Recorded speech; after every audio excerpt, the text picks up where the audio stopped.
Jim Canepa, the director of Ohio Cannabis Control, says that unless the legislature decides to intervene to speed up the license approval process for those looking for a recreational marijuana license, he will approve applications on September 7th. The first round of applications are what's called dual purpose. That means those dispensaries that are already selling medical marijuana. Once September rolls around, Canepa says he expects between 300 and 350 adult use marijuana licenses will be approved initially. Canepa said that Ohio will not allow dispensaries to advertise on billboards or on the side of the road, something he said Michigan did, and it felt that was a mistake, he says. He says dispensaries will have to be 1 mile from each other and 500 feet from any school or church.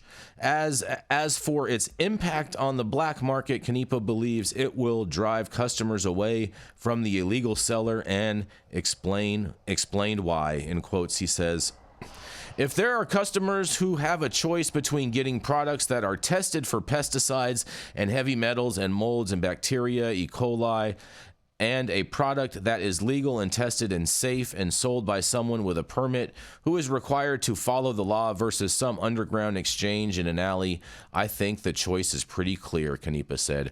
Obviously, this guy doesn't live in reality, but nonetheless. Passage of issue number 2 in November made Ohio the 24th state to allow adult use cannabis for non-medical purposes, and the new law allows adults 21 and over to buy and possess up to 2.5 ounces of cannabis and to grow plants at home. Issue 2 also placed a 10% tax on legal marijuana sales under HB 86, and the marijuana tax rate would go up to 15% ultimately. The bill will also allow for local governments and local counties to levy an additional tax on top of the marijuana excise tax of 3%.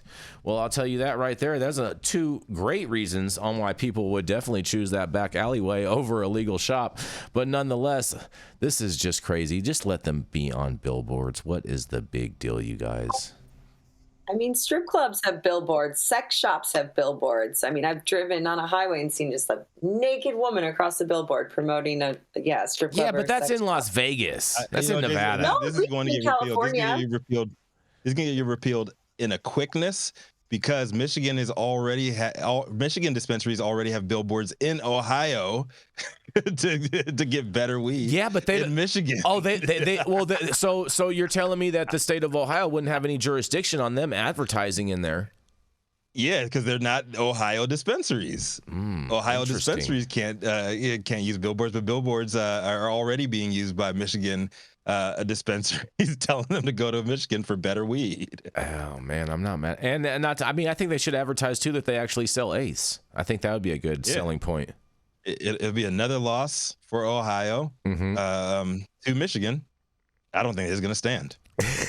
Down in Ohio, swag like Ohio. Down in Ohio, swag like Ohio.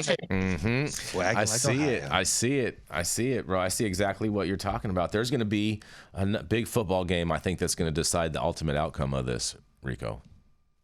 Yeah. Tents. Get your tents. Get your tents. Get your tents on deck. Dr. T, I mean, what do you think about this, Dr. T? Do you think medicines should be advertised on billboards? You know, it's funny you bring that up. It reminds me of the days when, medicine was not allowed to be advertised. Pharmaceuticals were not allowed to be advertised. I remember that. I don't know. Yeah. And then that changed, and I was like, wow, this is going to really change the industry, because they were also having to advertise their negative effects, which doctors in general really never did. So now the world was realizing that all these pills had negative effects through this advertising. But people still take them. People still take them, and they still sign up for them like crazy. Well, one might say that cannabis is starting to replace that, because they're looking for alternatives. They don't want to get the side effects of the medicines, and so they're looking for other things. And so it may have given rise to the cannabis industry sort of as a side effect. Yeah. But I would have to say, the issue is also always over regulation. You can control this by not preventing billboards or advertising, you can just simply say, yeah, advertise all you want, but you have to have some positive cannabis health message in your advertising. And that way it educates the public rather than restricts access to the public. And so there's an easy way to handle this. People will pay for those advertising. They'll advertise their products, but you just tell them what they can put on the billboard and what they can't. That's a great idea, Dr. T. Like smoke responsibly. Yeah, like smoke responsibly. Yeah. How about know your dose? Like what's good and what's not. All of that. How about like a booth-free zone?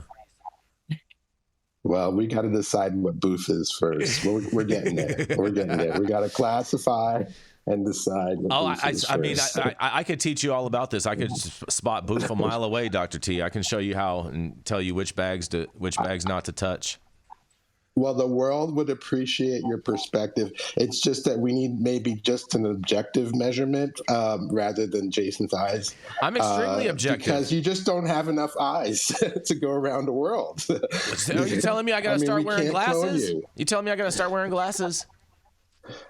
You'd have to be evaluating everybody's weed all over the world. That's going to be a tough one. What if I partnered up with Elon Musk and they made me an AI? That's in the works. The works. In Beck we trust. In Beck we trust. Exactly. Amazing. Yeah. Don't give this man any more ideas.